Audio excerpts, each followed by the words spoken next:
Hey, what's going on, family? So we back again with another one, man. I know I ain't been on here in a while, you know what I'm saying? Had to sit in the sideline for a little bit, play the field and see what's really going on. But people really been asking for this one, so I gotta hit y'all with this Nation of Islam exposed, you know what I'm saying? First and foremost, how I gotta do it. Gotta give praise and shout out to the ancestors. Thank you for putting me in this position.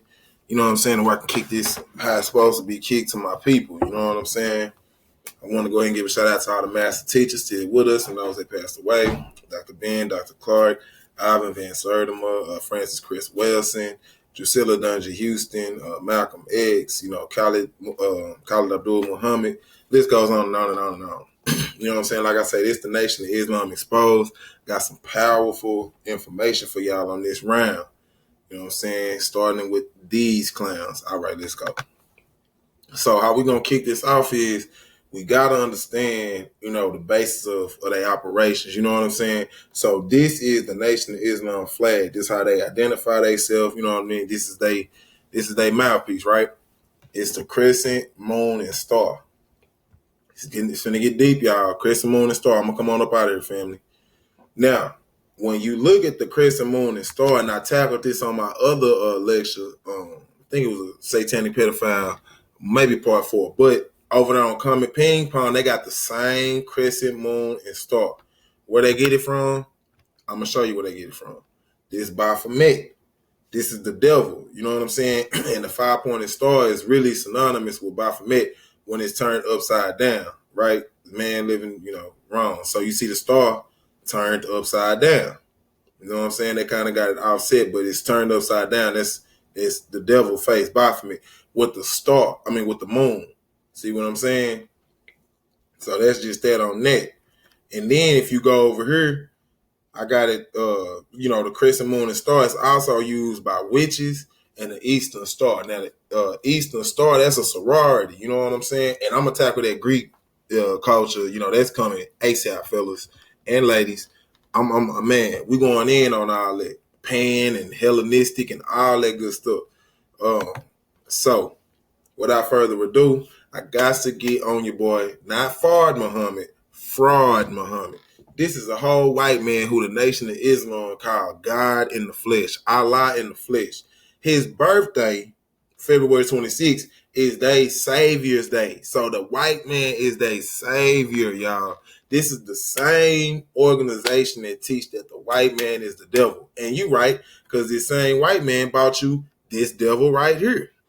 You know what I'm saying? The crescent, moon, and star. So now we got to move forward, and I'm going to just read this out to you. Wallace D. Fard, also known as Wallace Fard Muhammad, was the founder of the Nation of Islam.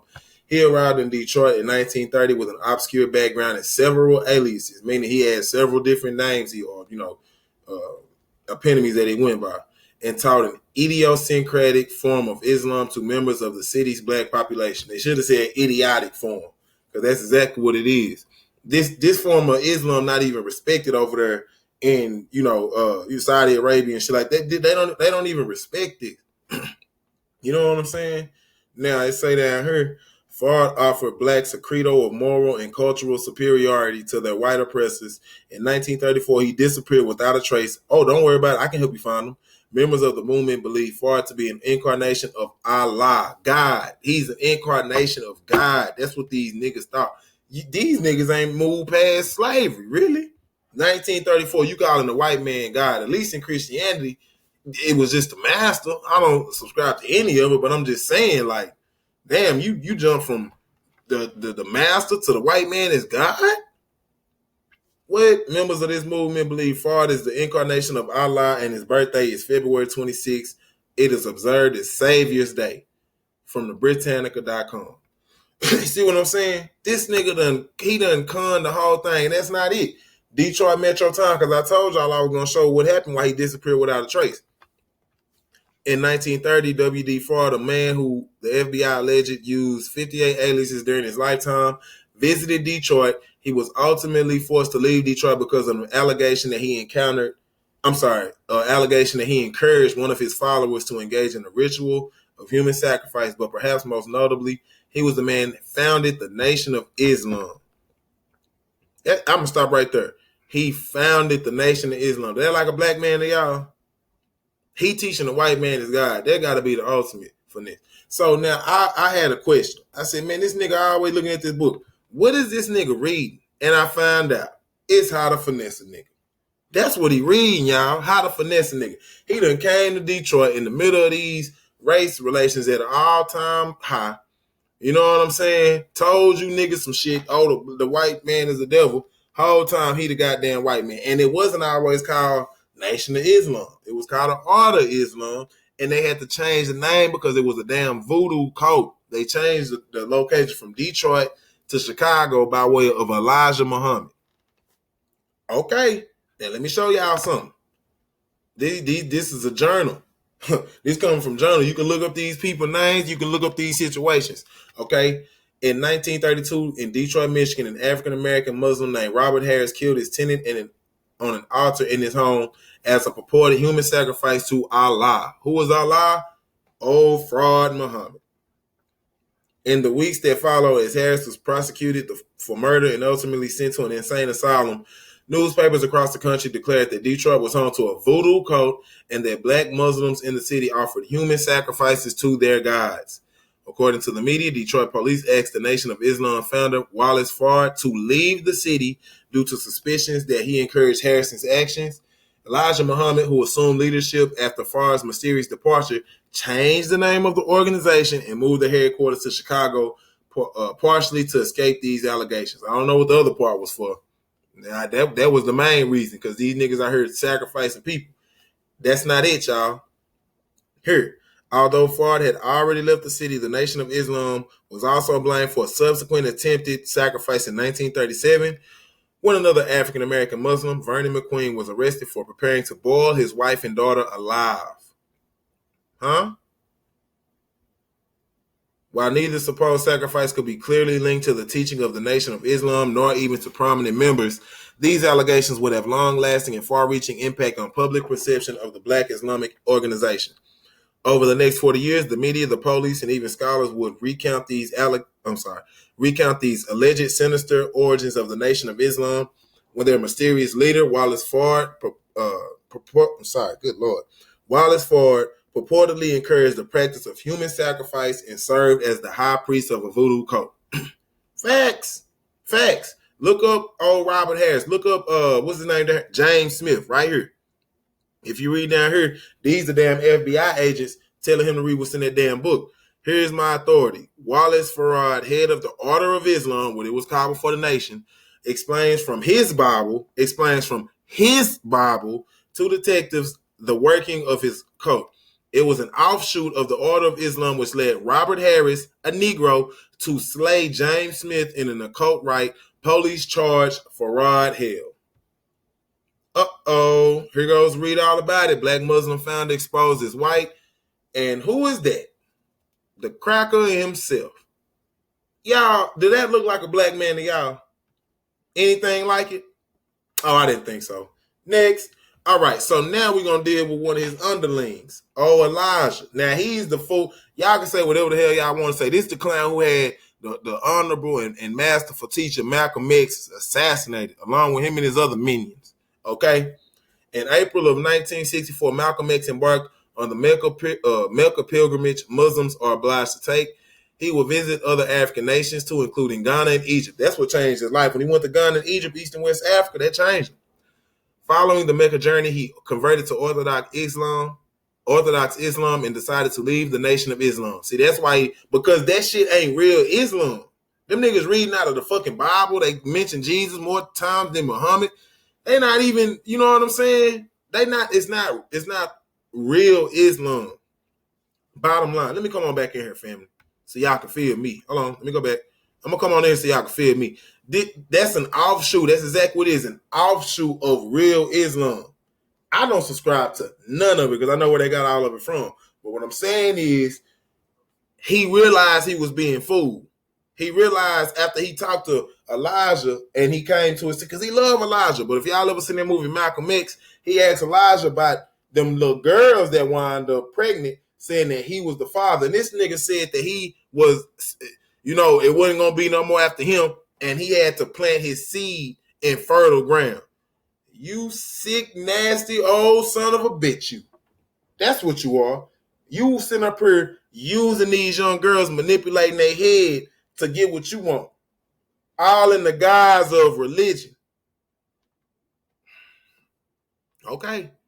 Now, when Malcolm, listen now, his journey to Mecca gave him international recognition and his Pan-African, I don't like using that pan shit because that's that's Greek god. This nigga was a devil. He was out here raping all kind of people. So I don't like to use pan, but okay. His Pan-Africanist views and utterances didn't sit well with the Nation of Islam.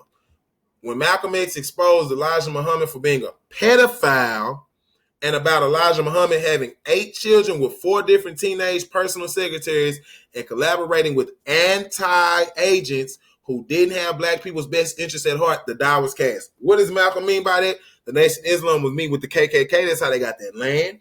The Nation of Islam led Jim Jones. Don't sip the Kool-Aid Jim Jones, who was some kind of leader of a church who led all them black people out in Guyana and had them sip that damn Kool-Aid and shit that had arsenic in it and killed them people. That's why they be saying, don't sip the Kool-Aid, or you all in the Kool-Aid and don't know the flavor. That's where that come from that crazy cracker who killed all them black people. And y'all is in cahoots with these people. Got the Nazi party sitting in talking at the damn black Muslim events. You busted. You busted. Let me keep going. It's no secret that Elijah Muhammad was a serial adulterer, master manipulator, and child sex predator who used his wealth, status, and false spiritual persona to prey on and groom underage black girls in the Nation of Islam and impregnated some of them with children born outside of his marriage. And what they don't say is they was ostracizing these girls, making fun of these girls, making them feel like it was their fault when it's this nasty bastard fault.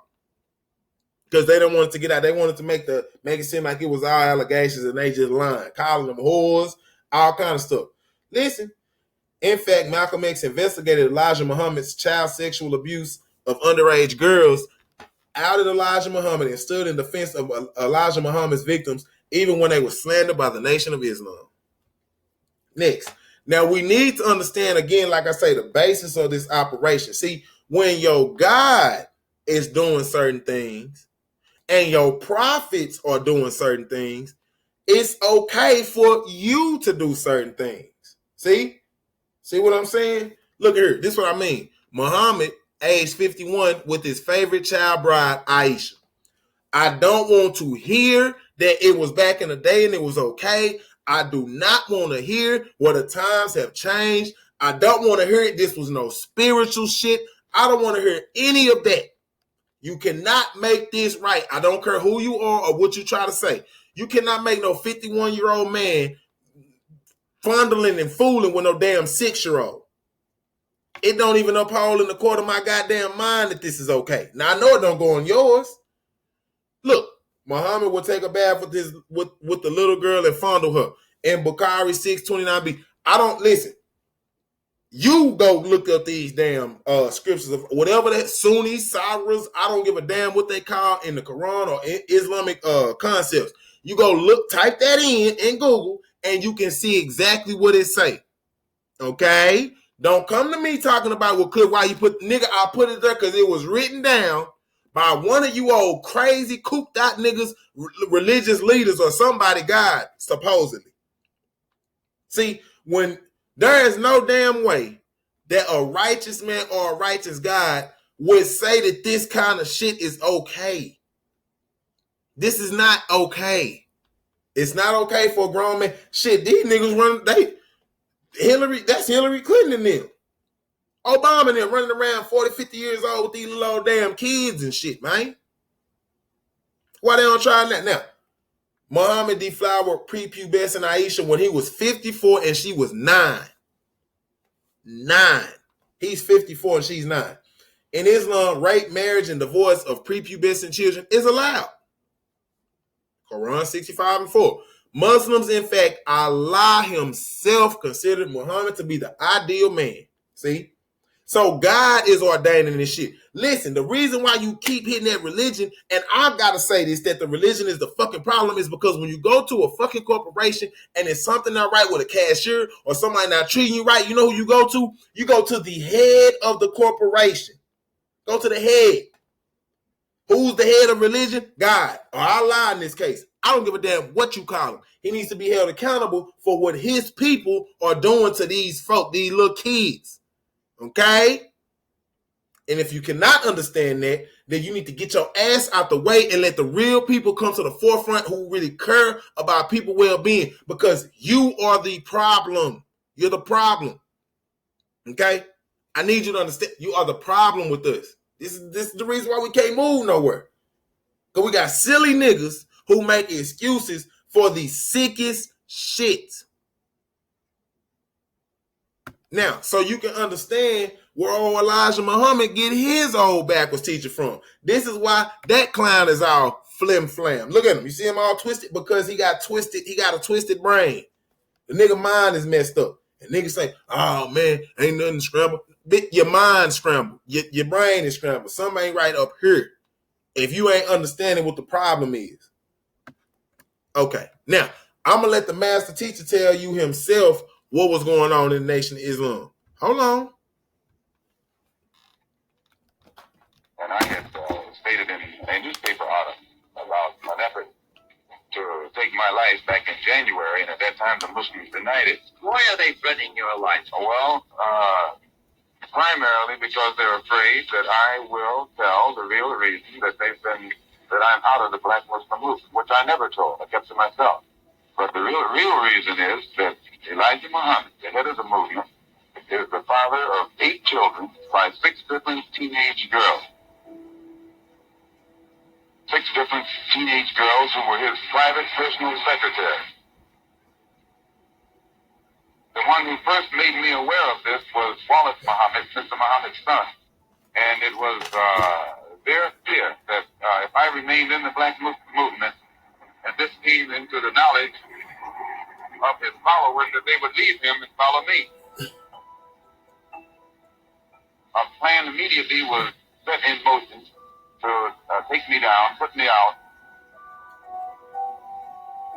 and the statement that I made about Kennedy was used as a pretext to take me down. Did you get out what you take to protect yourself from this threat? I take no steps. I have a rifle. If anybody comes to my house without a good reason, I intend to try and use it, and that's all.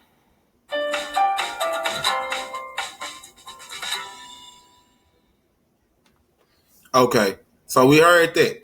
So now that was the real reason why Malcolm X was killed. So now let's hear a confession out of old Farrakhan mouth. You know, this nigga boasting and bragging about, I'm going to just let y'all hear it. Y'all tell me what it sound like.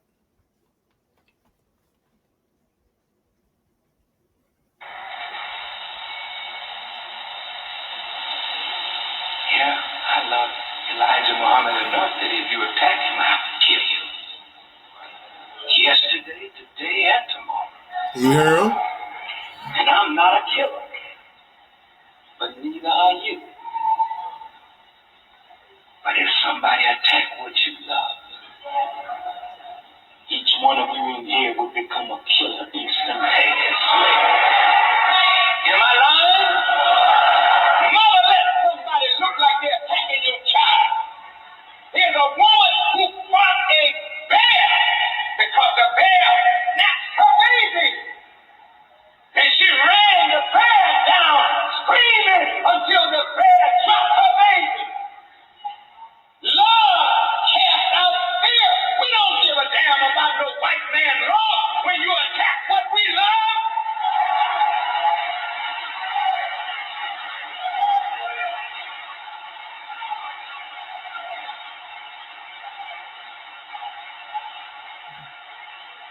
And frankly, it ain't none of your business. What do you got to say about it? Did you teach Malcolm? Did you make Malcolm? Listen, did you teach Malcolm? Did you make Malcolm? So I guess this is the basis for him on taking him out. Oh, my bad, y'all. Let me go back. Did you teach Malcolm? Did you clean Malcolm up? Hold on. Because the bear love cast out.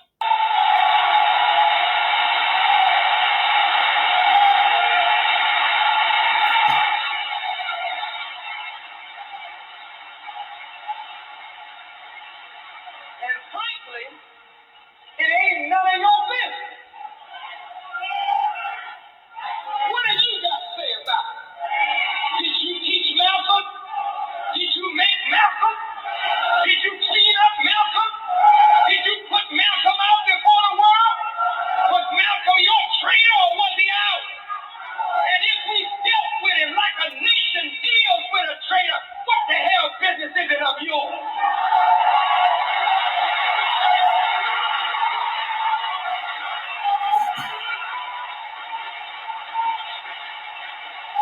Now, family, I'm gonna tell you, that sounds like intent to me. I don't know about nobody else, but that sounds like a whole lot of intent to me. Was he your trader? Was he our trader? Then you got these old weak ass niggas in there clapping for this nigga, man. Like Malcolm didn't put it down for us, but I'm moving on. I'm moving on. Now we're gonna get into how these niggas is really selling out black people to just foreign, devilish, occult organizations by the IRS standards. And you know, if the IRS got something to say like that, nigga, that's you in bad shape. Okay. So this article was Inside Farrakhan and the Nation of Islam's Strange Ties to Scientology. Listen, Scientology whistleblower Leah Remini pulls back the curtain on the bizarre merger between Louis Farrakhan's Nation of Islam and Scientology. All right.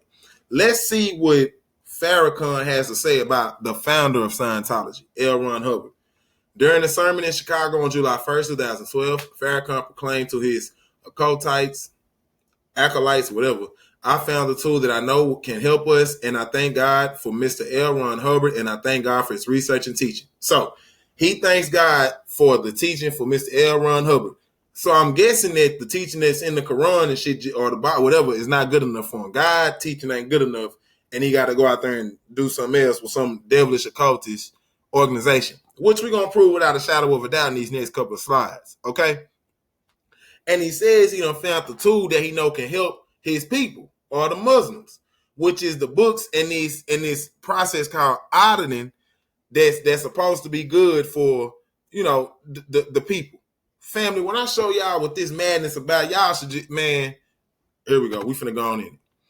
Now, this one of the families that use the Dianetics, okay? This the Rowe family. Says they spent $23,000 on Dianetics treatments. Like many dentists, Glover Rowe was drawn in by Sterling Management, which does not publicize its ties to Scientology. Wonder why. Listen, last October, Sterling broke some bad news to another dentist, Glover Rowe, at Gadsden, Alabama, and his wife, Dee. Test shows that unless they signed up for auditing, Glover's practice would fail, and Dee would someday abuse their child. The next month, the Rowes flew to Glendale, California, where they shuttled daily from a local hotel to a Dianetics center. We thought they were brilliant people because they seemed to know so much about us, recalls Dee. Then we realized our hotel room must have been bugged. After bolting from the center $23,000 poorer, the Rose says they were chased repeatedly by Scientologists on foot and in cars. Dentists aren't the only ones at risk. Scientology also makes pitches to chiropractors, pediatrics, and veterinarians. Wow, let me come on in here. Now, it's the same man who Farrakhan thanks God for. Y'all got to keep that in mind. He thanks God for these people, or this man in particular. Now, over here with Miss Harriet Baker. At 73, she lost her house. How did she lose her house? After Scientologists learned it was debt-free and arranged a $45,000 mortgage, which they pressured her to tap to pay for auditing. They had approached her after her husband died to help cure her grief. When she couldn't repay the mortgage, she had to sell it. Now, this is from Times Magazine, y'all. 1991. Year before I was born. 1991. Let's read her full story. Harriet Baker learned the hard way about Scientology's business of selling religion. This is a church. I forgot to tell y'all now. This is supposed to be a church. Scientology. When Baker, 73, lost her husband to cancer, a Scientologist turned up at her Los Angeles home peddling a $1,300 auditing package. See, these packages ain't cheap. $1,300 for an audit. Okay? To cure her grief. Some $15,000 later, the Scientologist discovered that her house was debt-free. They arranged a $45,000 mortgage, which they pressured her to tap for more auditing until Baker's children helped their mother snap out of her days. Last June, Baker demanded a $27,000 refund for unused services, prompting 2 cult members to show up at her door unannounced with an e-meter to interrogate her. Baker never got the money and financially strapped was forced to sell her house in September. These niggas on some mafia shit. They just pulling up in niggas' house with an e-meter. And what they don't say is the e-meter, when they tell you they got an audit, they got a patent on the e-meter, so they the only ones that can use it. Okay, let's see what else to say. I'm coming up out of here, fam. See what else to say. Says the Church of Scientology. Listen now, the starter was by a science fiction writer. This nigga wrote science fiction, and that's gonna be. Listen, Farrakhan wants y'all to go get books to change your life, and it was started by a science fiction writer. Are you understanding this? This shit is fake. Matter of fact, this nigga was a pill popper, and he made up these damn characters like Xenu and Zemu, which was a goddamn nigga. This nigga was a Marvel character. He really stole a Marvel comic book character and made his whole basis, wrote books on it, and got Farrakhan teaching it as the truth to help people. The thing about it is the same black people he got reading this book, in the book that they reading, Dianetics, which is L. Ron Hubbard book, it talk about how the South African is the most dumbest person that it's impossible for them to learn. So he got you reading out a book that actually demeans you as a person. I said, wow, bro. So listen, started by science fiction writer L. Ron Hubbard to clear people of unhappiness, portrays itself as a religion. In reality, the church is a hugely profitable global racket that survives by intimidating members and critics in a mafia-like manner. Oh, maybe like sending two people to somebody's door. At times during the past decade, prosecutions against Scientology seem to be curbing its menace. 11 top Scientologists, including Hubbard's wife, so L. Ron Hubbard's wife, were sent to prison in the early 1980s for infiltrating, burglarizing, and wiretapping more than 100 private and government agencies in attempts to block their investigation. This nigga had his wife out here wiretapping and infiltrating damn agencies, man. What kind of nigga is you? In recent years, hundreds of longtime Scientologist adherents, many charging that they were mentally or physically abused, have quit the church and criticized it at their own risk. Some have sued the church and won. Others have settled for amounts in excess of $500,000. In various cases, judges have labeled the church schizophrenic and paranoid and corrupt, sinister, and dangerous. This is the same organization that Farrakhan is selling black people out to. Do you understand? The damn leader is a pill popping science fiction writing and a writer, and this nigga was on the run. He was on the run. He had so many IRS disputes and all this, man. This nigga was a fraud man, a con man, y'all. But L. Ron Hubbard is someone that Farrakhan thinks he can learn a lot from and says that he thanks God for. This nigga right here. Okay? Him. This man is the starter of the organization that ruined. They got these people $23,000 out of debt, that arranged this old woman who just lost her husband, to put up $45,000 on the house, and that she had to sell. Huh?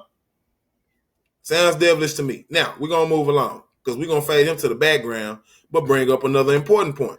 Now, this is the low ticks, and this is how they lost their son. Noah, he jumped out of a Manhattan hotel clutching $171, virtually the only money he had not yet turned over to Scientology. His parents blamed the church and would like to sue, but are frightened by the organization's reputation for ruthlessness. Again, this is in Times Magazine. Now, we'll come on in here. No, I'm not. I ain't going to come in there, family, because I got to pull this up. This is old L. Ron Hubbard, again, lying about something. Look at him. He looked like he lying about something. Okay? Says the founder of this enterprise, which is Scientology, was part storyteller, part flim-flam man, meaning this nigga was not right.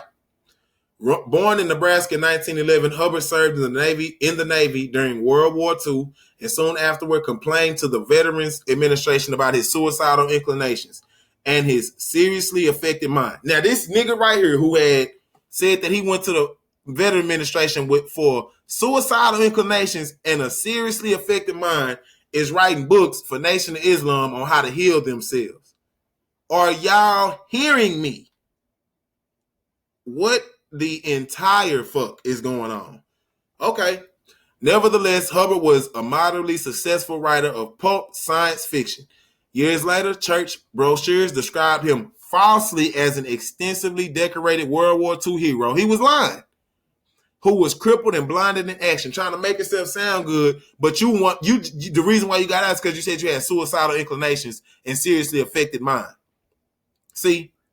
So listen, extensively decorated, he was falsely described as an extensively decorated World War II hero who was crippled and blinded in action, lies, twice pronounced dead and miraculously cured through Scientology. So this is his pitch. Scientology worked because he used it when he was deaf, he was dead, he was pronounced dead twice, and he was blind, he was blind, crippled, and pronounced dead twice, and Scientology is supposed to have helped him. Lying. Listen, Hubbard's doctorate from Sequoia University was fake. He didn't even graduate. He was lying to people talking about how he graduated. It was a fake moral order degree. In the 1984 case in which the church sued a Hubbard biographical researcher, a California judge concluded that its founder, Scientology, was a pathological liar. This man who Farrakhan thanks God for is a pathological liar. Okay. Hubbard wrote one of the Scientology sacred texts, Dianetics, the modern science of mental health. The same person who was suicidal and seriously affected his mind, right? He wrote a book, The Modern Science of Mental Health, in 1950. In it, he introduced a crude psychotherapeutic technique he called auditing. Now, here it goes. He also created a simplified lie detector called an E-meter, in which he had a patent on that, so he's the only one who could use it. That was designed to measure electrical changes in the skin while subjects discuss intimate details of their past. Hubbard argued that unhappiness sprang from mental aberrations caused by early traumas. Counseling sessions with the E-meter, he claimed, could knock out the Ingrams, cure blindness, and even improve a person's intelligence and appearance. These are the promises that he's making with this auditing process.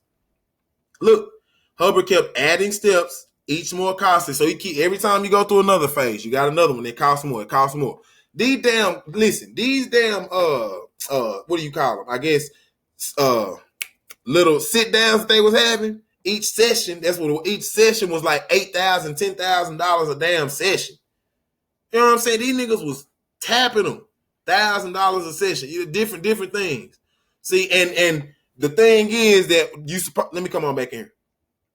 The thing is that whenever they get done with you, you're supposed to be able to, move shit with your mind and, teleportation and I was talking to this one nigga, man. We was in a debate and shit. This motherfucker, he knew he had this motherfucker gonna talk about when the sun get in the right spot that we supposed to be moving stuff with our mind and shit. I can see where he got it from now. Because I used to think, man, what are you talking about? What is you talking about, family? I can honestly see right now where he drew his inspiration from. Niggas like him, L. Ron Hubbard.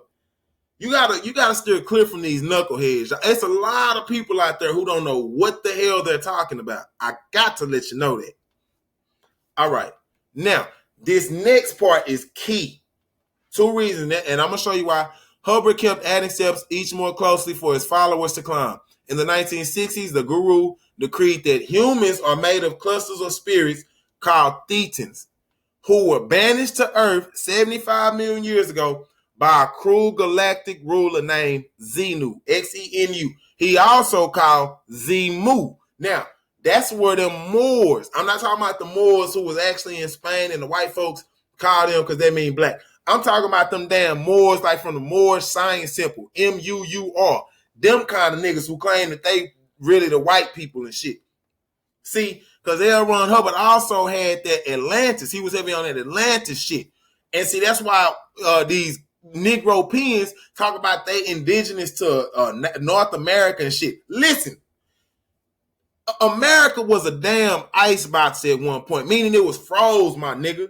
It was, so nobody was indigenous to no damn America. I don't know how you missed the train, but everybody came from Africa, player.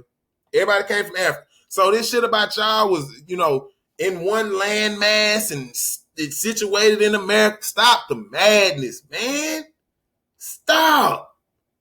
You getting this from a pill-popping cracker. That's where you getting this from. That was on drugs and shit and stole characters from Marvel. I'm about to show you. Because Xenu or Zemu is the same as Zenmu, and marvels. Okay, let me finish this. Okay, who were banished to Earth some 75 million, blah, blah, blah. Naturally, those students had to be audited. So now that's where he get his auditing process from. See? So in the book and shit, he had the Zenu or Zemu cast these people down and them souls, them 70, all them spirits and shit who came to the earth had to be audited. So now the fiction of it done trickled into reality because you got niggas thinking they really need to be audited because this nigga say he, in order to tap fully into your mind, you got to get all the Scientology down. And if you listen, you done went through all this training. Let's say you done went through it all and got to the last step. You out 100 racks. If you can't move shit with your mind and all the stuff like they say, you got to go back and spend some more money with them because obviously it was something you didn't do. Man, that's finesse. That's exactly what that is, finesse. And I can see the blueprint that fraud Muhammad laid out, the same thing this nigga doing. And Farrakhan is funneling his people through that same damn pipeline in another kind of way. He thanking God for another cracker, like he thanking God for that fraud Muhammad cracker. Hey family, this is why you need to know what you're subscribing to. I'm talking about ins, outs, ups, all of that, because you never know what the fuck is really going on until you really know what the fuck is really going on. All right. An Internal Revenue Service ruling in 1967 stripped Scientology's mother church of its tax-exempt status. Federal court ruled in 1971 that Hubbard's medical claims were bogus and that the e-meter auditing could no longer be called a scientific treatment. It should have never been called it before. Hubbard responded by going fully religious. So now he done ran the game on him. See, now look, he was seeking the First Amendment protection for Scientology strange rights. So now he's saying it's no longer, really a corporation. Nothing. This a full out church now. See, look at here. His counselors started wearing clerical collars like the priest and shit. The chapels were built. Franchise became missions. Fees became fixed donations because in IRS, when you got to do your tax returns and shit, them donations you don't have to file for. You ain't got to pay them back. And you know what I'm saying? And they give out donations. You get the money back. See what I'm saying? Now that's so they can keep their tax exempt status. So again, he just wanna give the illusion that this is not a corporation built no more. This is so now I'm not getting money. I'm receiving donations. See what I'm saying? This is a game, family. This is a whole game. Now, look here. During the early 1970s, the IRS conducted its own auditing sessions and proved that Hubbard was skimming millions of dollars from the church, laundering the money through dummy corporations in Panama, and stashing it in Swiss bank accounts. Moreover, church members stole IRS documents, filed false tax returns, and harassed the agency's employees. By late 1985, the high-level defectors accusing Hubbard of having stolen as much as $200 million from the church. The IRS was seeking an indictment on Hubbard for tax fraud. Scientology members worked day and night shredding the documents the IRS sought, according to the defector Azanaron, who took part in the scheme. Hubbard, who had been hiding for 5 years, died before the criminal case could be prosecuted. That's what I'm saying. This nigga was on the run. And a criminal. And Farrakhan talking about this is somebody you can learn from. I got the clip for y'all, but in this other one talking about how you thank God for him and his teachings. What? Today, the church invests costly new services with all the zeal of its founder. Scientology doctrine warns that even adherents who are cleared of ignorance face grave spiritual dangers unless they are pushed to higher and more expensive levels. According to the church's latest price list, recruits, raw meat, as Hubbard called them, take auditing sessions that cost as much as $1,000 an hour or $12,500 for a 12 and a half hour intensive. What? You see what I'm saying? You see what I'm saying? Okay, let's read this. Psychiatrists say these sessions can produce a drug-like mind control euphoria that keeps customers coming back for more. To pay their fees, newcomers can earn commissions by recruiting new members. Listen, to pay their fees, newcomers can earn commission by recruiting new members, become auditors themselves, or join the church staff and receive free counseling in exchange for what their written contracts describe as 1 billion years of labor. Man, in the Scientology, when you die and you come back, you still work for Scientology for 1 billion years, my nigga. They own you even when you die. What? Listen, described as 1 million years of labor. Make sure that lots of bodies move through the shop, implored Hubbard in one of his bulletins to officials. Make money, make more money, make others produce so as to make money. However you get them NOI, just do it. That sound like a church saying to you? Did that sound like a church saying to you? Let me come on up out of here. So he obviously don't give a damn about none of the people. He just went up want the money. And guess who fuck with it? Your boy. He loving this. He loving it. He's loving it. Okay? I'm gonna let that sit there, family. Yeah, Farrakhan loving that. And I'm gonna show you exactly why he loving it. Okay?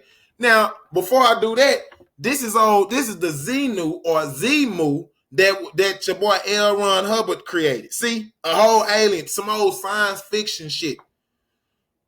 Xenu or Z, also called Zemu, was according to Scientology founder L. Ron Hubbard, the dictator of the Galactic Confederacy, who brought billion of his people to Earth. Then I'm not finna say that. In DC-8 like spacecraft 75 million years ago. Okay? Stacked them around volcanoes and killed them with hydrogen bombs. Official Scientology scriptures hold that the Thetans, see them spirits, the immortal spirits of these aliens adhere to humans, causing spiritual harm. So see, this why you got to get out of it, because you might have one of these goddamn Thetans or these crazy spirits up in you. So you got to get that all out of you. This is the basis now. I'm showing you how they operate. Now, it's funny that old Zemu is also Zemnu, who was an intergalactic criminal who had been in prison on a prison planet until he sneaked past the guards and hijacked the supply ship. See, Zemnu arrived on Earth after his spacecraft ran out of fuel and crashed. His unconscious body is discovered by an electrician named Joe Harper. See what I'm saying? So the nigga unconscious, so I guess the consciousness, this is where he got the inspiration that the conscious could just jump into different people. But look who the creators was. It ain't L. Ron Hubbard. It's Stan Lee. What is the fictional universe, Marvel universe? So they got these niggas thinking that this is an actual happening. They actually think that they need auditing because of these, these crazy characters and shit. That's why the damn Moors thinking they, blew up half the damn earth. Look here, stacked with volcanoes. Seeing these stories, the half the planet was blew up. And I guess this would give this will legitimize, them being on all the planets all the continents at one time, and then it separated. Like these niggas were surfing the damn continents when they, broke apart, the Pangea. Family, y'all gotta know what y'all jumping yourselves into. You niggas is really going into comic book shit. This is comic book shit. And you basing your life paying, how much did it say? Paying $1,000 an hour or $12,500 for a 12.5-hour intensive fucking session for some damn Marvel. Boy, y'all better sit y'all ass down and watch some Avengers or something. What's wrong with you? Let me get off this. Now, I got to let you, this is Farrakhan now. Let's see how he try to deny ties with Scientology, okay? The critics are saying, Farrakhan talking all this black talk and went over to this white man, L. Ron Hubbard. Stop.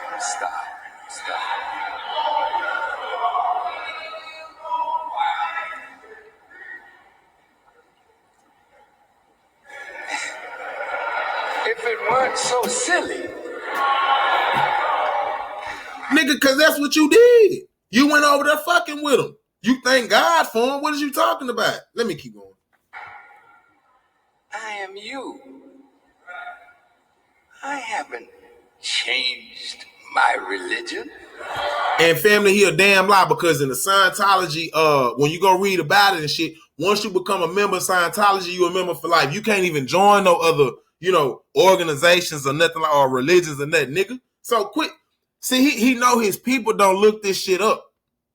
See, that's what it is. You know, all the prophets taught us to seek truth. From the cradle to the grave. He said, wherever knowledge is, you should seek to be a possessor of it. Now he's saying that L. Ron Hubbard and Scientology got some kind of knowledge that he gonna have, that he need to possess, and his grand I guess thesis is that the Bible and shit say that you're supposed to seek knowledge from the cradle to the grave, wherever it's at. I'm not seeking no damn knowledge from no cracker that's a criminal on the run, taking home from 74-year-old women, got you conning people out of $23,000 and shit, wiretapping them. Huh? Is that not what we just read, y'all? Okay. You know, some of you went to school. You went to college, didn't you? Some of you. How many of you in here have a college degree? May I see your hands? Were all your teachers black?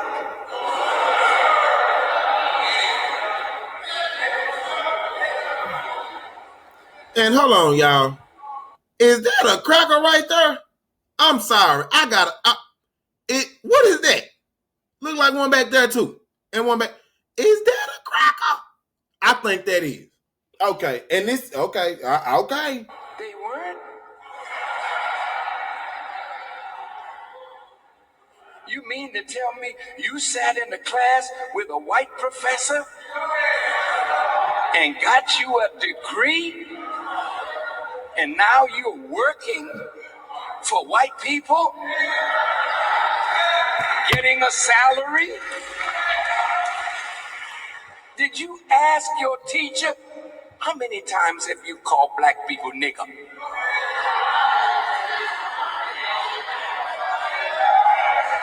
I ain't gonna lie, y'all. I can't watch no more of that shit. But y'all get the gist. So he equating you going to school and being taught by white people to him being taught by some crazy cracker who out here conning and cutting up IRS papers and shit like that. Right? Pedophiles. Oh, we gonna get into all of that. They got pedophile charges on them, rape charges, and everything else. Oh, believe me, we're going to get to it. So he denied it right there. But I want y'all to hear this, because this is Farrakhan talking about your love for the white races would bring you down. Hold on. Because your love of America and white people has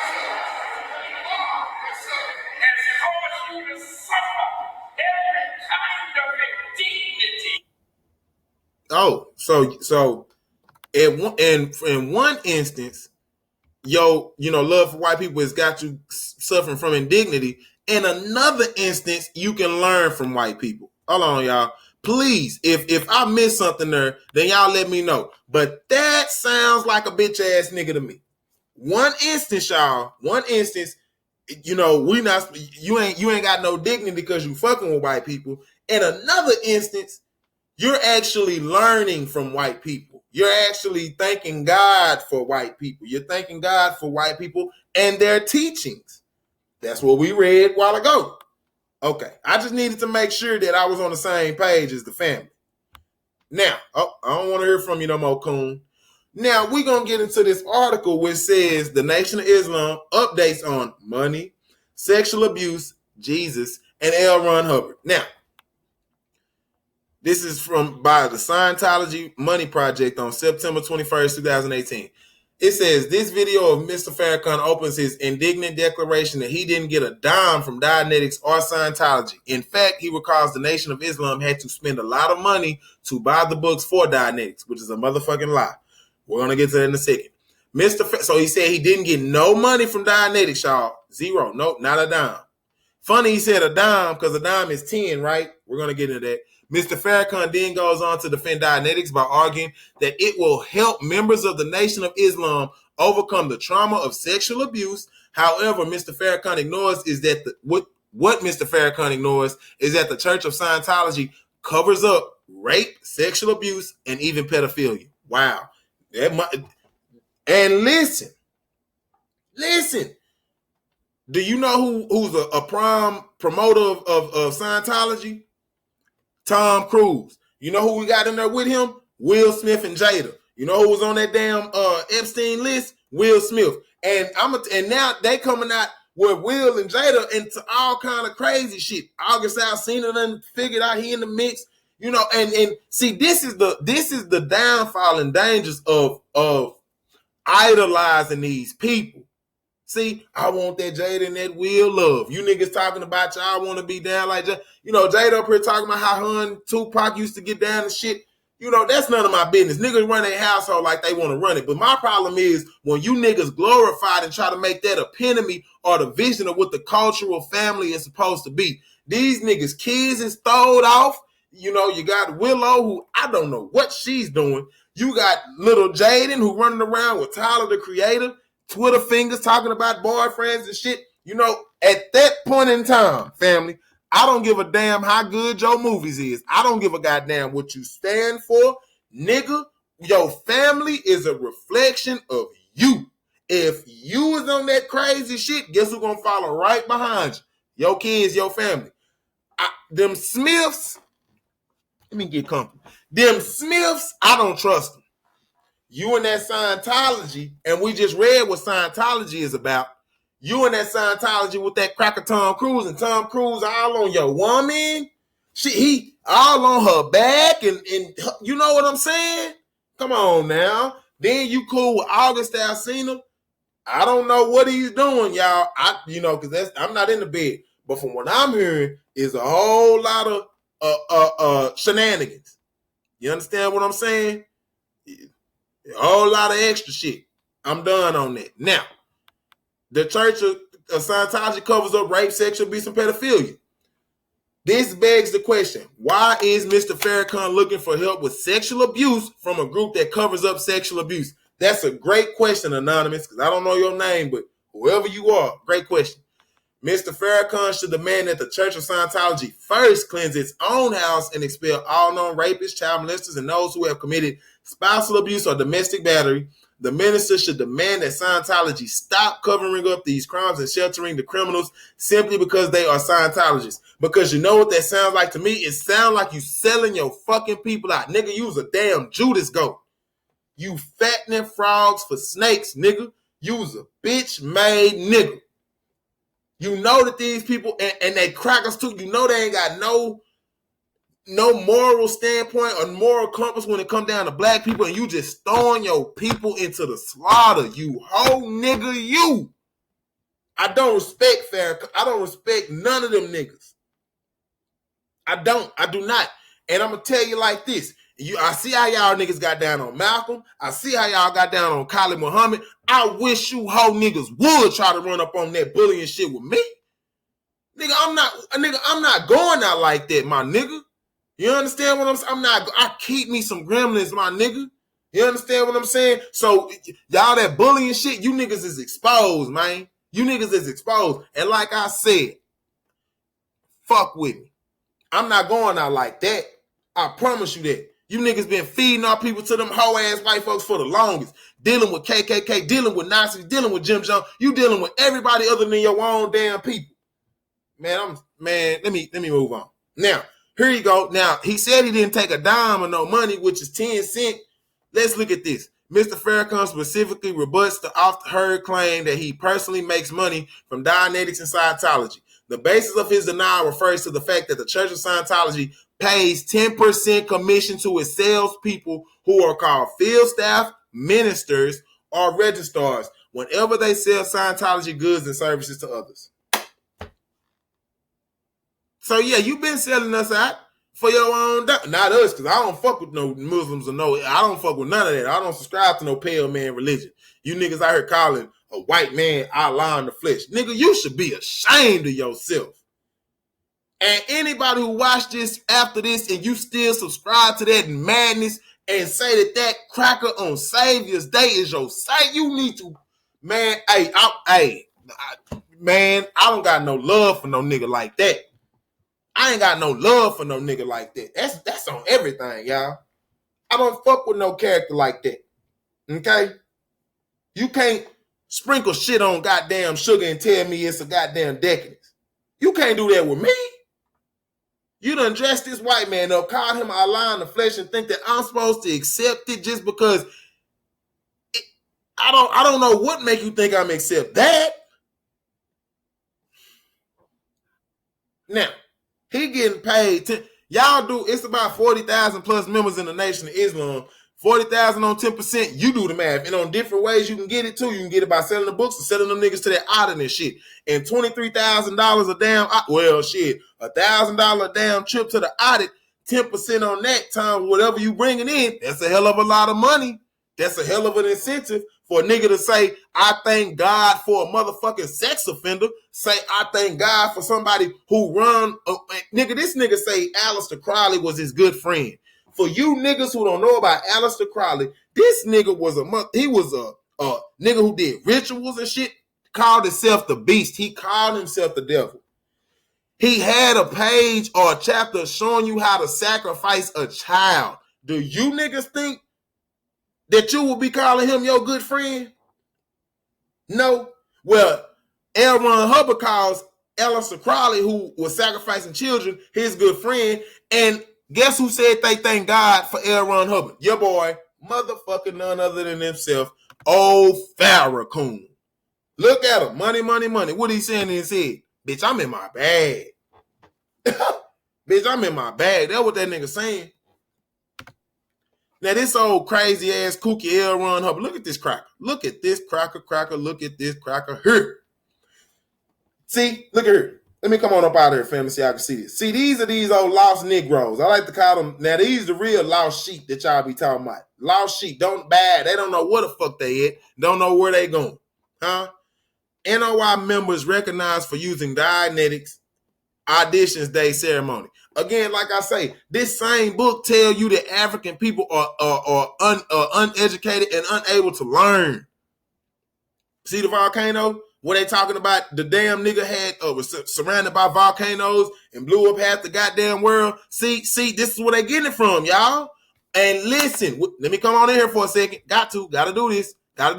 Because you have to remember the book that they saying can help them in mental slavery is the book that is science fiction. The shit is science fiction, y'all. Meaning it never happened. It's not real. So therefore, nothing real can really help you. What is wrong with you niggas, man? What's wrong with you? Do y'all not do y'all actually, bro, no research. I don't know how this got past y'all. I don't know how you let a white man being called God got past you niggas. But this tips the ice. Well, I ain't gonna lie. That white shit, that was the iceberg and the tip itself. This is a whole nother iceberg that you niggas done formed up. This is inexcusable, family. We better than this. Look, got the whole crew 10%, 10%, another 10%, 10%. He getting 10% off the whole bitch. Every one of these motherfucking books he out here selling and goddamn auditing and shit, 10%. Not only that, look, that's the goddamn devil cross, Rosicrucian, used by the code people. Don't believe me? Just watch. What does that say? Same basic outline design on the cross of Scientology, Rosicrucianism, and the back of Aleister Crowley's tarot card. What did I just say about Aleister Crowley? That nigga called himself 666 the Beast. What? And you, man, this deep, y'all. Y'all remember the first slide where the Nation of Islam, the damn devil, the crescent star.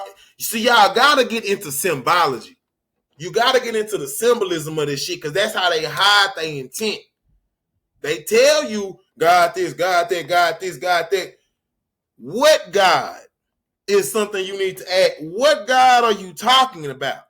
Because any God that let a nigga finesse old women out of houses, any God that, now mind you, it's a cracker, he did it too. So I don't give a damn. I'm just dealing with the principle of the matter. Because you're not only dealing with your people, you done migrated your way into my people. And I'm gonna be honest with you. If these niggas running around loose goose like this, I don't even know if they my people. I'm gonna just say the melanated people who are still in bondage. You know, I don't know if they mind all the way fried or what, but I still feel for them. Them still my people until proven otherwise. You understand what I'm saying? Maybe they don't know no better. So hopefully they get to see shit like this right here and open them up to what the real is. If not, nigga, fuck you. Look, go on somewhere with that, man. Go on somewhere with all that, man. You niggas talking about Dianetics, you should get out my face. I don't want to hear that. I don't want to hear that. Now, moving along. Ain't this your boy RZA? RZA Islam? Is that the Rosicrucian star over the podium? See, what y'all niggas don't know is he used to be Scientology before he moved into Islam. Only reason he moved in there is because he got them charges on that fraud.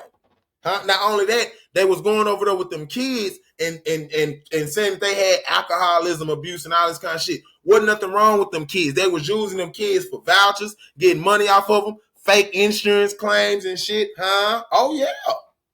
Oh yeah. You know I'm gonna bring the smoke. What that say? RZA Islam bail for $131,000. You know who bailed him out. You know who bailed him out. And then when they bail him out, then you start integrating with Nation of Islam. After that, guess what? Now old Farrakhan want a piece of the pie. Oh, that ain't no. I think this is Mama here. Hers $255,000. Her non-Islam. Let me see if I got them.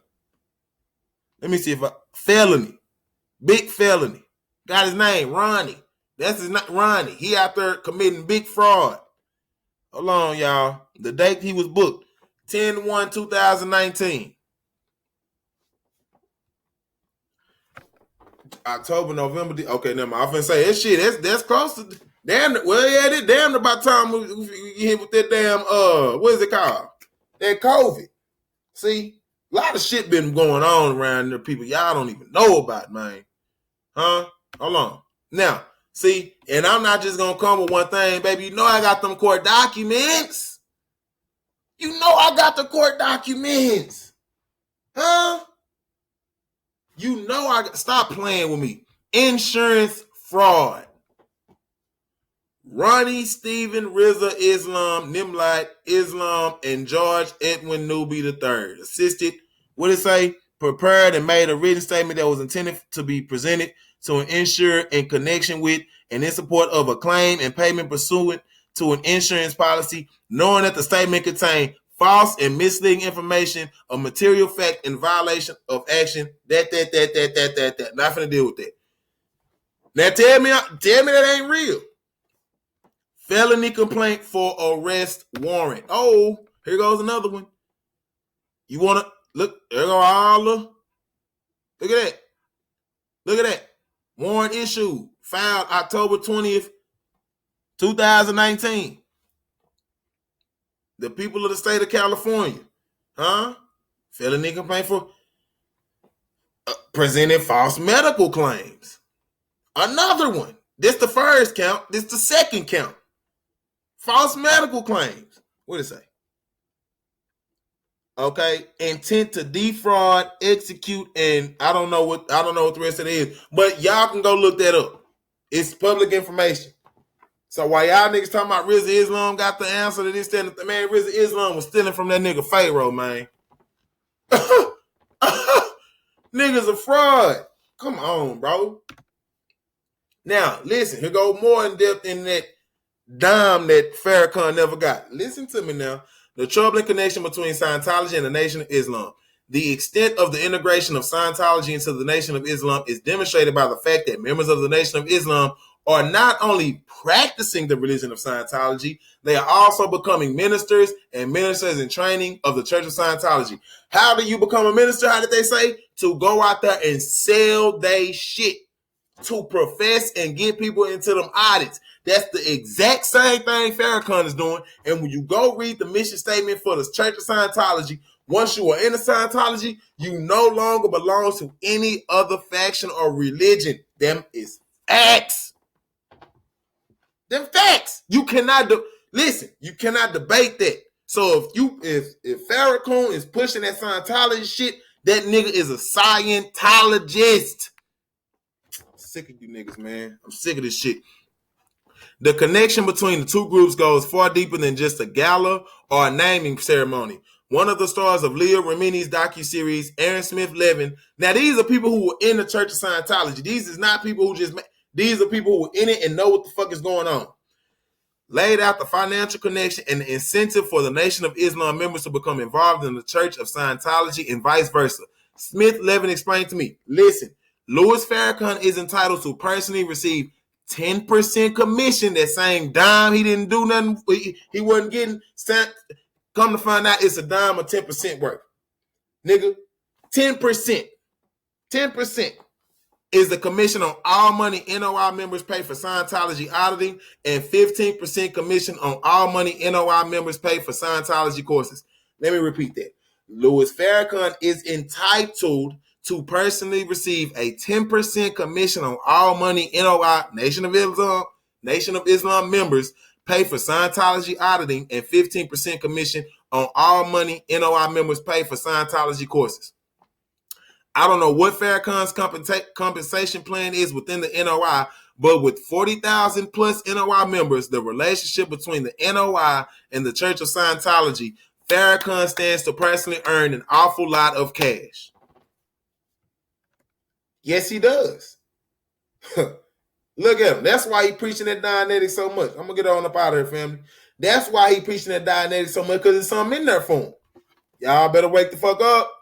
You better wake up. You better wake up. Sad you niggas out here slanging bean pies and newspapers in 100-degree weather, and these niggas selling y'all out to some satanic crackers. Woo! It's gotta hurt.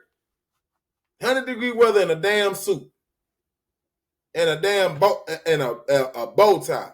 Boy, they did y'all niggas damn bad.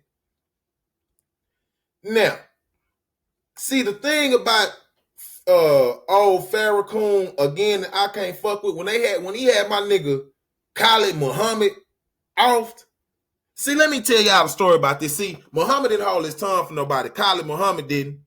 And he went off on the Jews and all them crackers and shit, had them going. Look up that Bill Donahue interview and shit. Had all the crackers in the crowd mad. Okay? Now, he wrote a letter to the judge talking about he's sorry and this, that, and the third, and he keep Khalid Abdul Muhammad out of the Nation of Islam and shit. You see what I'm saying? For teaching what he was taught. Listen, rebuke black Muslim minister adds to controversy with Baltimore speech. Listen to this nigga. Khalid Abdul Muhammad, who was suspended from his post with the Nation of Islam by leader Louis Farrakhan last month for making inflammatory and insulting statements about Jews and other ethnic groups, has continued making controversial speeches despite the disciplinary action. Now listen to Farrakhan. Listen to him. Then Jesus says in the New Testament, I know you, talking to the Jews. You are of your father, the devil. He was a liar and a murderer.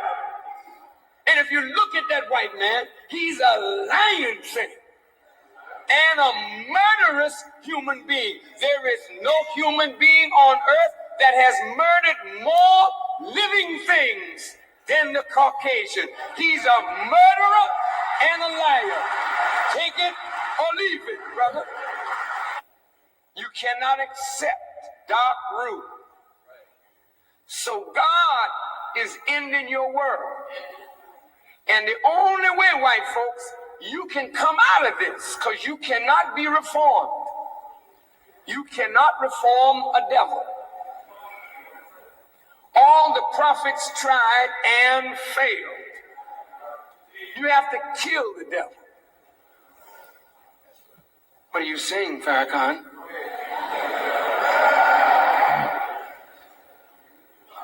Why does Muhammad and any Muslim murder the devil? Because he's 100% wicked and will not keep and obey the laws of Islam. He's a snake of the grass. Now, this nigga went so far as to say you need to kill the devil, aka white people.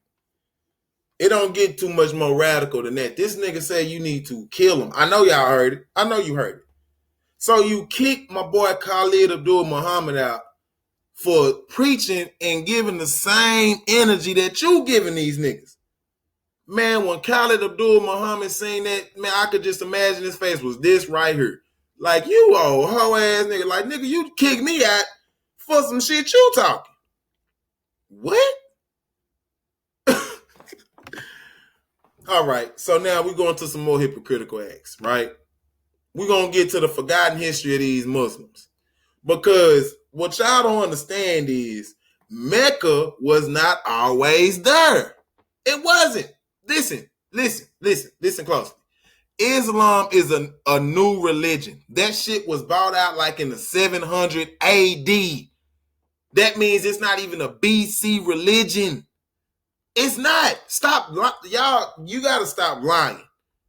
And I'm finna prove that in just a second. But I got to lay down the groundwork. That damn cube y'all see over there was not always there. I'm going to show you where it came from. I'm going to show you. And them same Jews that Farrakhan is talking ill about, let me show you. This coming from the Encyclopedia Britannica. It says, soon after Muhammad's immigration to Medina in 622, when 622 AD, you don't get no Quran or nothing before you get a damn Muhammad. So soon after Muhammad's immigration to Medina in 622, he indicated Jerusalem. Did you look? Jerusalem as the Qibla, probably influenced by Jewish tradition. When Jewish-Muslim relationships no longer seemed promising, Muhammad changed the Qibla to Mecca. So you know where they was praying to before Mecca? Jerusalem. Did you not know that, Farrakhan? You was praying to the Jews before you had Mecca. But man, y'all not getting it. Y'all not getting it, bro. These niggas talk bad about these Jews, yet they gave them the start on their religion. Okay? Gave them the start on their religion. See the wall, they be over there all over the goddamn wall. And man, hey, I'm trying to tell y'all something, man. Okay?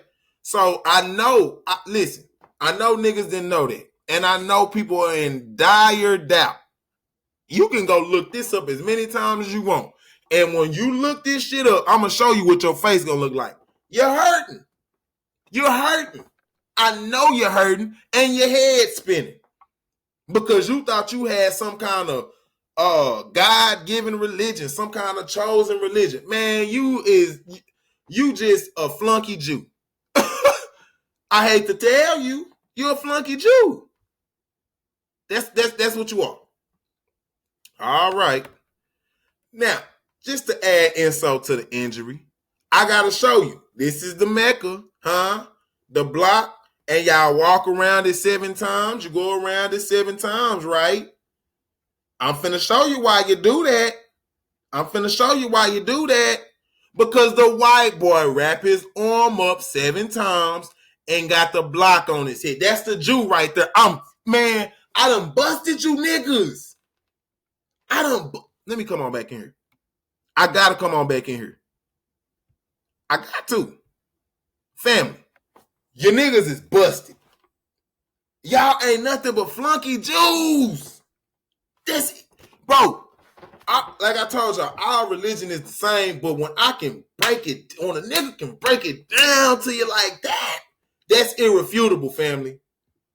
This block right here is this block on this nigga forehead.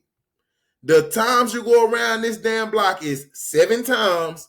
The times you wrap around this I think it's called Tefla or some shit like that. The time you wrap this around your arm, 7 times. Is it a coincidence that you prayed to Jerusalem before Mecca, that when you got Mecca, you put the block up of the Jews, and you go around the damn block 7 times like they wrap the thing around their arm 7 times? See? Going around 7 times, you going around 7 times.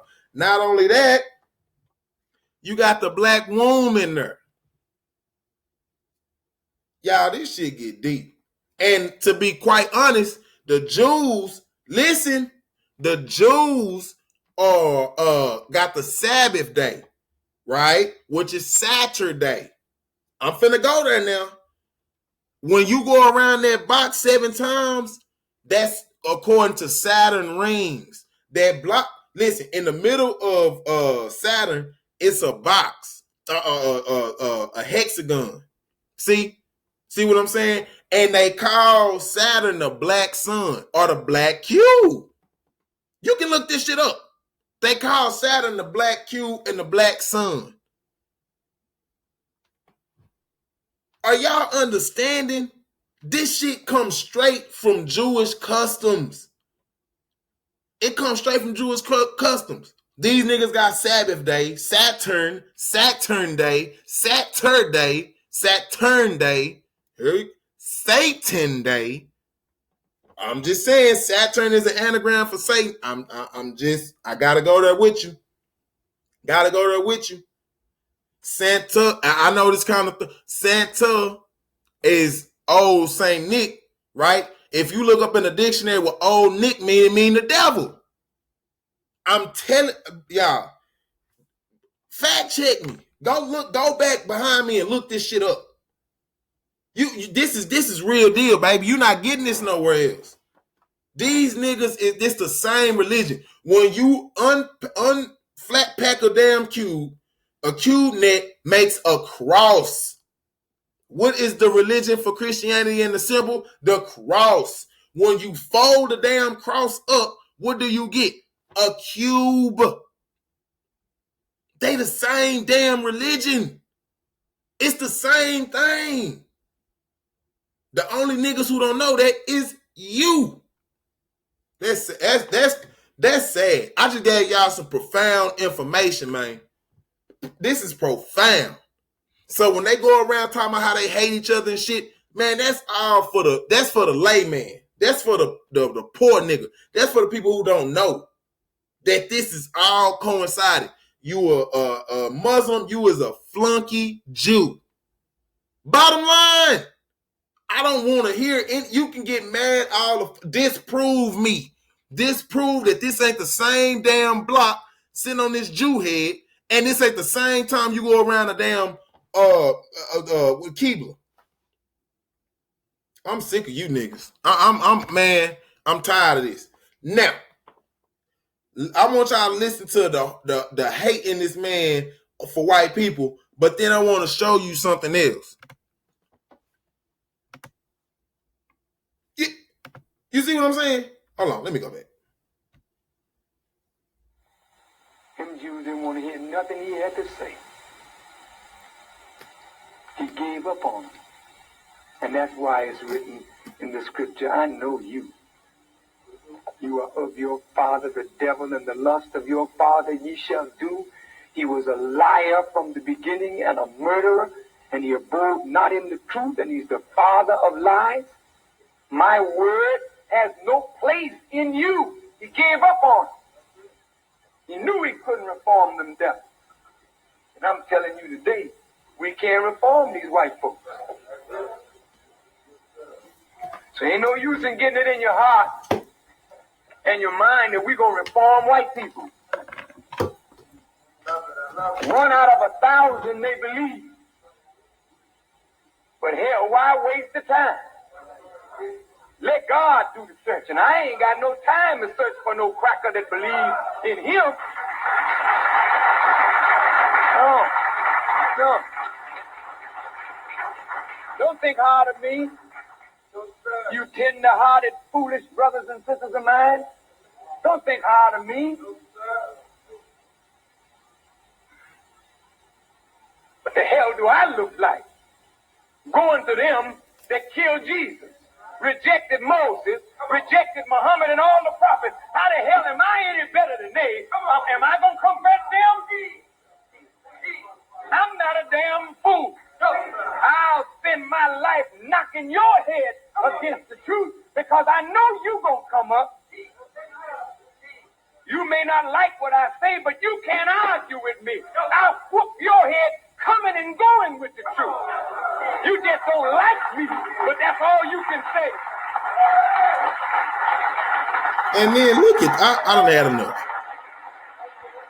You got these niggas out here clapping and laughing for this shit. Okay, cool. Now, all of that, this nigga say in his second speech since Farrakhan rebuked him Thursday, Muhammad also told the cheering crowd, I did not come to Baltimore to teach black people to hate white people, but I did come here to teach you to love your black brother. So you had Muhammad, Khalid Muhammad, you know what I'm saying, pretty much saying, I mean, shit, I'm just trying to show my people to love their brothers. You out there talking about killing the devil and you can't reform him and this, that, and the third, yet you over here kissing the white man.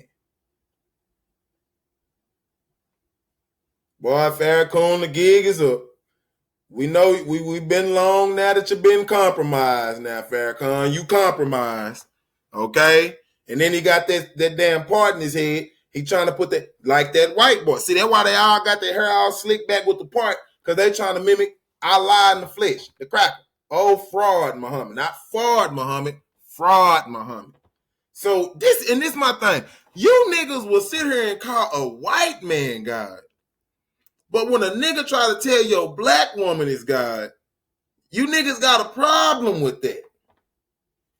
Niggas been gay for a long time then, y'all. I have to say that.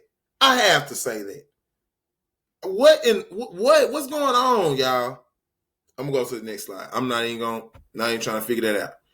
Now, not only was he talking about white folk being evil and all this kind of shit, his whole granddaughter and daughter-in-law is a cracker. Look, that's his son. Here go his daughter and daughter-in-law. That's the grandbaby. Now he can't see shit. Now you can't see nothing back there. Man, I tell you. And I told y'all he had the Nazis in there. George Lincoln Rockwell, head of the American Nazi Party, at a black Muslim meeting. At a black Muslim meeting. They got the cake. They got the Nazis in there. Y'all. Speaking. Look, got the NOI headband and shit. They speaking, y'all. Not only that, I told you I got that smoke when you got. This is the Mosque of Mariam. They got the damn cracker in the, and there go another cracker. Teaching in the mosque, y'all. There go Farrakhan right there looking captivated by what he's saying. Look at him. Can't take his eyes off of him. Huh? Boy, y'all got some splaining to do. Oh, I'm not done. Is that the FOI protecting the cracker Jim Jones? Well, what is the FOI? From the start, NOI was tightly organized, a fact most clearly seen in its creation of the elite Fruit of Islam, FOI, a group envisioned by Fard as a paramilitary wing to defend NOI against police attacks. In the 1940s, Messenger Elijah Muhammad also began constructing what would later be considered the nation's empire, purchasing the group's first bit of Michigan farmland in 1945 and founding businesses and educational ventures in several states that a decade later were valued in the millions.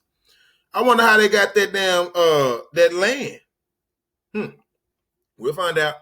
For what would become one of the largest and best organized groups in the history of Black America, the Nation of Islam had a relatively obscure beginning. Founded by a mysterious clothing salesman in the ghettos of Detroit in 1930, NOI was considered an insignificant, if highly media-worthy voodoo sect throughout much of the 1930s and 40s.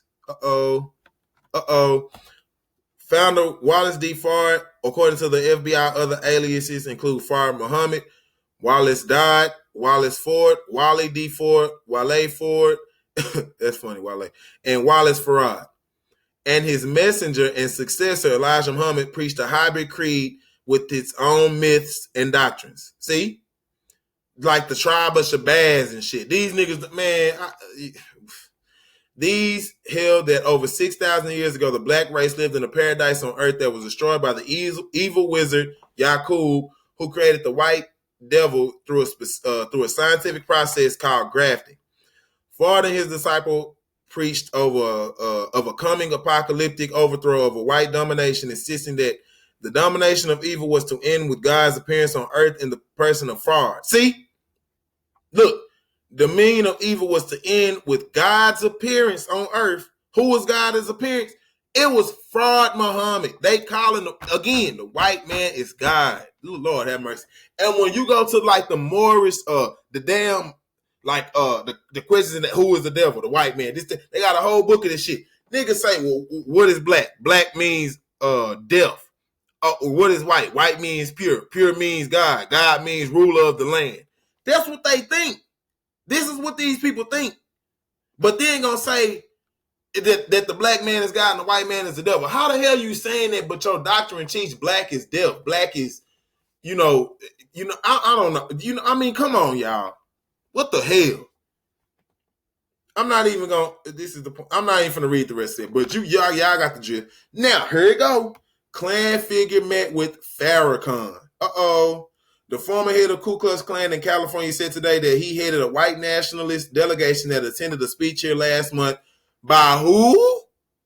Louis Farrakhan, leader of the Black Muslim group, and that talks between the black and white groups have been going on for a year. Here we go now.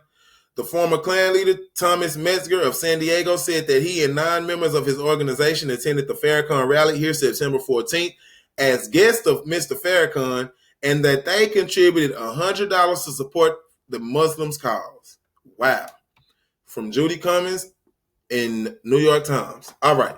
Then we're going to go over to Jonathan Kaufman. White Racist Aid Farrakhan's group. This is from Chicago Tribune. Members of a white racist organization led by the former head of Ku Klux Klan provided Louis Farrakhan, the black Muslim minister, with information about Jewish extremists and recently attended a rally by Farrakhan in Los Angeles, contributing $100 according to members of both groups. Y'all know damn well it wasn't just $100. And even if that, why y'all so tight to where they giving you money? See? So your Farrakhan again, your background not checking out, player. Let me come on back in. Your background ain't checking out, player. You working with Jim Jones. You working with the Nazis. You working with the Ku Klux Klan. You killed Malcolm. You had Khalid Muhammad off. And you know why he throwing that peace sign up? Because his time is up. Bitch, we know. Peace. Bye. Get him up out of here. That nigga is a detriment to the black community, and he been that way since he came on the scene. I'm done with him. Now, next, I want you to hear from the horse's mouth what the hell happened.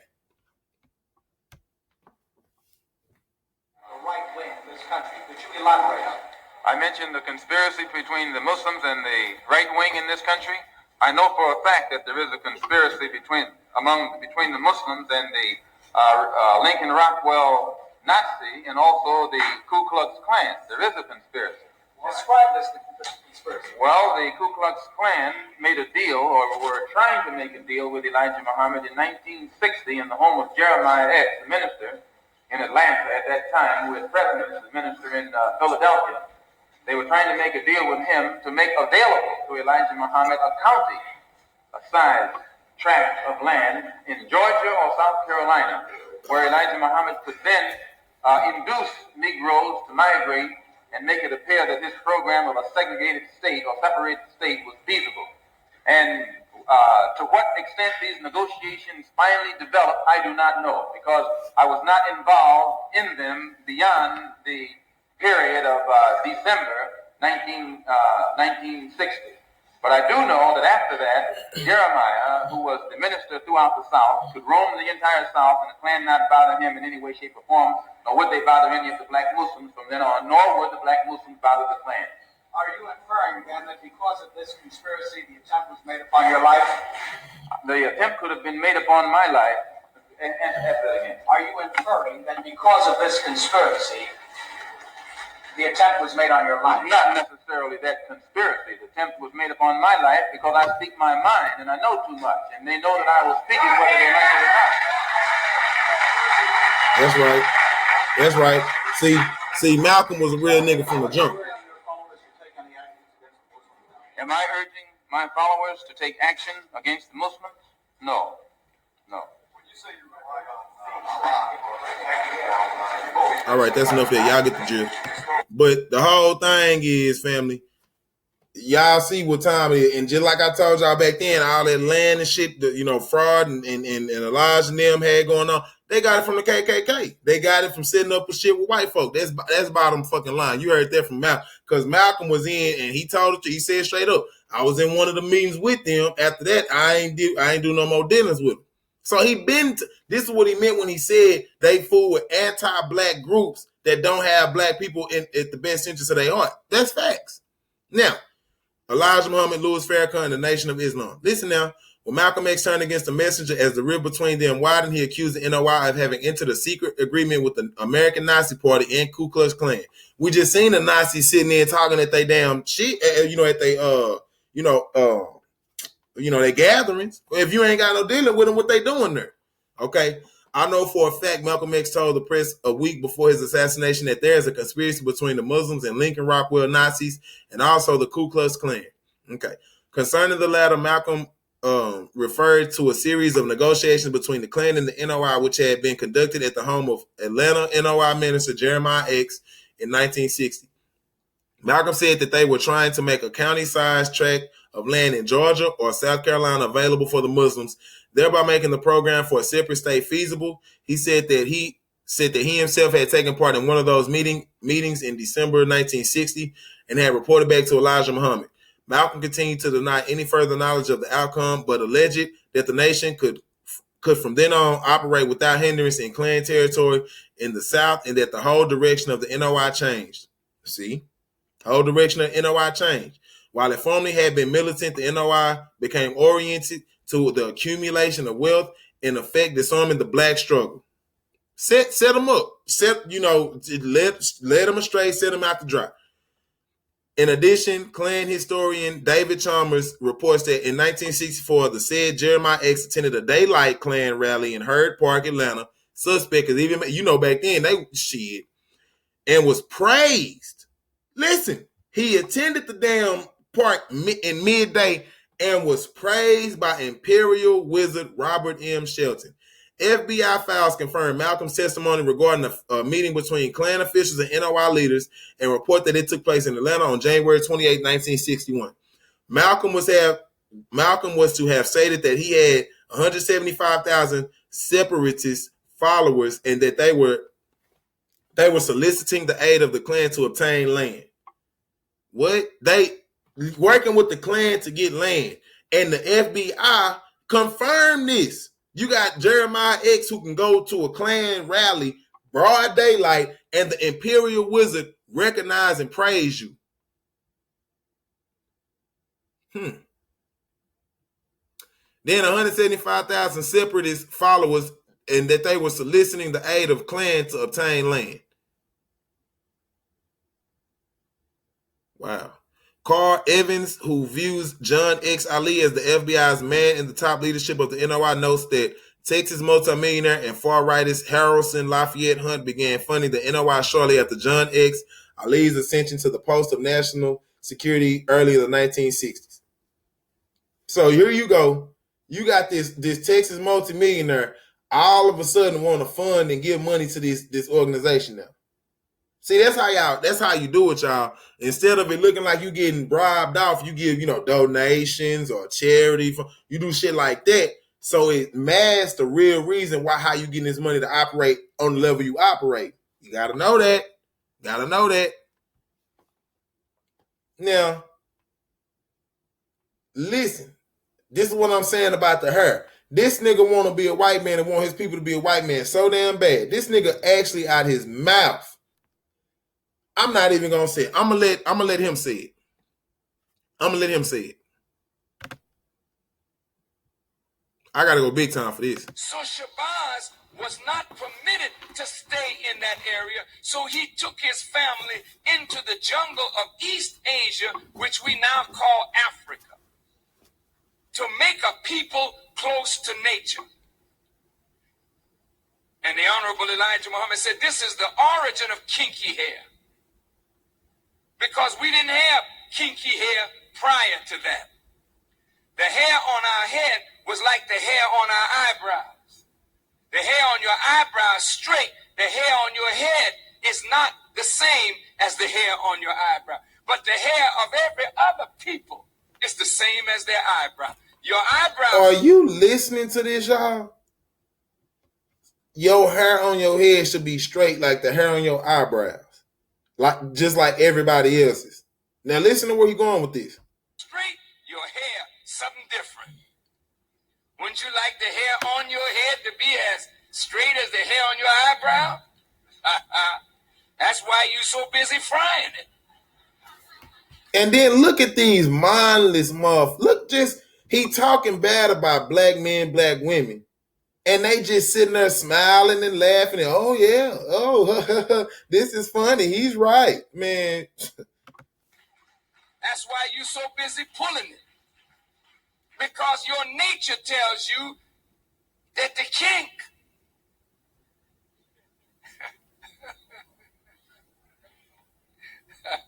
I mean, you know, with I'm black and I'm proud,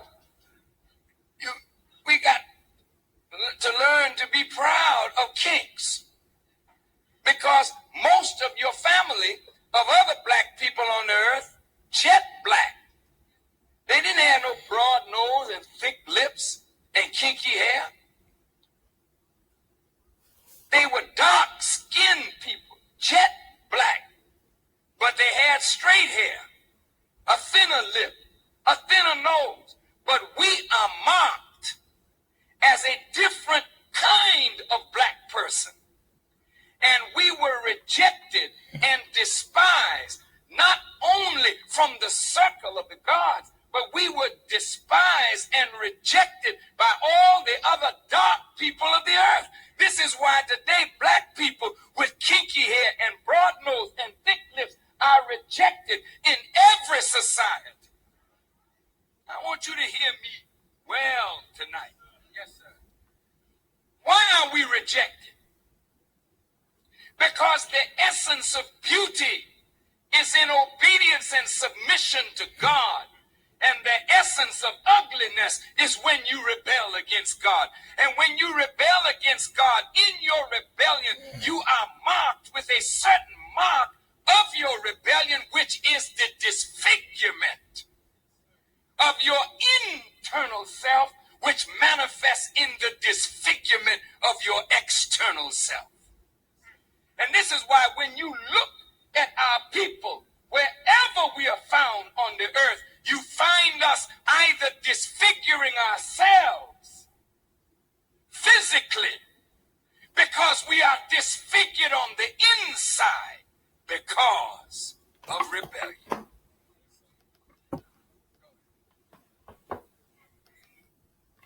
Boy. Niggas wasn't fucking with this nigga, man. Did you hear what he said? You cursed him. That's the same shit that the damn the Jewish book, the Christian book, or especially the Jewish book, you cursed, and the mark of your curse is curly hair. You know, according to him and his teaching, you got kinky hair because the damn hair got caught on the branches. So this is a mark of a curse. Even though now we know this the antenna to the damn universe, even though now we know that this is the only real hair in the fucking world on the planet, you mean to tell me, because all them other niggas got fur. I ain't no damn hair, they got fur. That's right, I said it. You go over there to the Indian shit, the motherfuckers be having wolfman disease, and babies come out with a face full of hair like, you know, a damn full moon done hit or something on their ass. I'm just saying, them damn crackers got lice and damn. Listen, when you watch that movie World War Z, and that man said he need one of the deadliest disease, what did the damn scientist say? Typhoid disease. You know what typhoid disease is? That's when lice and shit be biting at you and you get them damn that bacteria. Okay? So, and you know where else you find lights and shit at? Dog fur, animal fur. So you can be as emotional as you want. Grandma Sarah or Aunt May, I don't give a damn. I don't give a damn. You can be as loving and care about them as much as you want. When you come to my shit, I'm spitting truth. I don't care. Okay, when you can go fact check me and tell me that these is not sulfur based, I don't even want to call them humans. They sulfur-based creatures. I'm talking about crackers now. Sulfur-based creatures. Why the hell would I want my hair to be straight like my eyebrows when I know that it's a substance called sebum in your hair, which helps to keep the goddamn sun rays from cooking your goddamn scalp? The reason why white folks' hair is straight and it's called dead straight is because the damn oil done, they done went to a region where the oil done sat on their hair and it's done pressed it down. So no, I don't want my hair on my head to be straight like the hair on my damn eyebrows. You damn fool. You white, you cracker worshiping idiot. Of course not. And I don't give a damn about no tribe of damn Shabazz. Because that came from them ritual ass teachings that the article was talking about when this motherfucker was having people go sacrifice people and shit. The same book that they got that from is where he getting that crazy shit from. See? You see what I'm saying? This is and he want to be white because the one who we call God is white. This is why I try to tell y'all niggas. Y'all want to go run after a white Jesus and this, that, and the third, and don't understand when you see that white image, what it does to your subconscious, what it does to you subliminally, my nigga. The same thing it's doing to him. Want to put a damn part in his head and wax his shit back like his God, Fraud Muhammad, Fraud, F-R-A-U-D, not F-A-R-D, F-R-A-U-D, the Fraud Muhammad, because that's what he was. And then you got Farrakhan teaching you. Man, let me get this nigga named Farrakhan. That bitch nigga from motherfucking Mongolia or some shit. Genghis Khan, Farrakhan. Man, that motherfucker is a Chinese. And that's why you keep talking about the Asiatic black man. Because this motherfucker come from over there or want to come from somewhere over there in Asia. You silly nigga, you. You silly nigga, you. I could work out on this nigga all day. But I'm not going to do that, family. Okay, I'm not going to do that. I'm coming to the last slide. See, our hair wasn't straight like no damn cracker. This is a king. Listen, I don't give a damn what you heard. These are the people that set the tone for what civilization is. What are you talking about? Do you see his hair? Straight like the hair on his damn eyebrows? What are you talking about, Farrakhan? Matter of fact, we done listening to you. We're done. You and the Nation of Islam have been canceled. You're done for, okay? You're done. I'm going to show you who the real master teacher is. John Henry Clark. Dr. Clark, nigga. I'm coming out to pay homage to this master. Okay? He say history is a clock that people use to tell their time of day. It is a compass they use to find themselves on the map of human geography. It tells them where they are and what they are. You understand what I'm saying? So when you know that you came from royalty, when you know you came from greatness, ain't no silly ass coon nigga gonna tell you came from some kind of goddamn jungles and then got the mitigated audacity to call the motherland Eastern or Western Asia. Nigga, get your fucking mind right, nigga. Disrespecting the motherland like that, you silly ass nigga. Man, I'm gonna get up out of here, family, because I'm telling you, I can go in on this clown for days, man. I need it. Y'all go do y'all own research. Go look shit up, because it's so much stuff I didn't put on here, but I'm going on damn near 2 hours. But I got to get up off this motherfucker. I got other videos to make.